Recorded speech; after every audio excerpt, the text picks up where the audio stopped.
1. What is worship? 1a. Worship expresses worship. Worship recognizes the preciousness of God. Glories surround His presence and His character, because He is glorious. Worship says what our hearts can't contain. Lord, You are worthy to adore, esteem, magnify, exalt, and revere. Receive all glory and honor and blessing. Our saying it does not make it so. We say it because it is so. B. Worship means to throw kisses toward. Jesus said that people who throw kisses to God are the kind of worshippers God seeks. The Greek word worship in John 4:23-24 is proskuneo, to throw a kiss toward someone in token of respect or homage, to adore, to show respect, or to kneel or fall prostrate before in reverence. In that day the person of inferior rank fell to his knees and touched his forehead to the ground, throwing kisses toward the person who was higher. C. Worship is personal loving relationship. Worship begins with God is.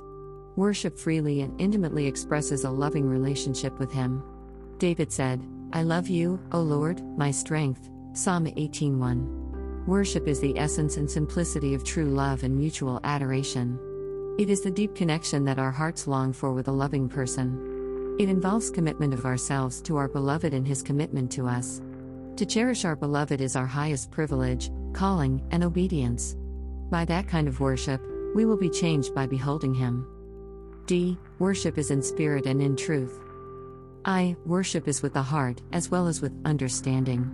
Jesus said, True worshippers will worship the Father in spirit and truth, for they are the kind of worshippers the Father seeks. God is spirit, and His worshippers must worship in spirit and in truth, John 4:23-24. The Message says, Your worship must engage your spirit in the pursuit of truth. That's the kind of people the Father is out looking for, those who are simply and honestly themselves before Him in their worship. God is sheer being itself spirit. Those who worship Him must do it out of their very being, their spirits, their true selves, in adoration.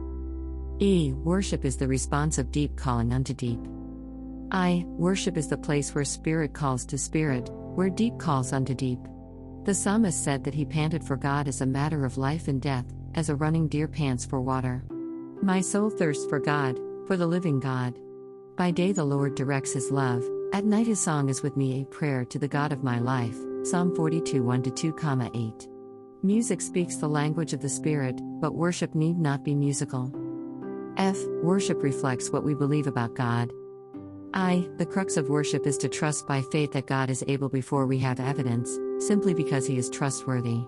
Job revealed that he was a worshipper when everything he had was gone, and yet he said, The Lord gave and the Lord has taken away. May the name of the Lord be praised. Job 1:20-21. Job did not lose his heart bent toward God later in great physical affliction and betrayal by his friends. He said, Though he slay me, yet I will trust him. Job 13:15. That is one of the most profound worship statements in the Bible. If we do not trust Him, we do not understand Him, and therefore we will not worship.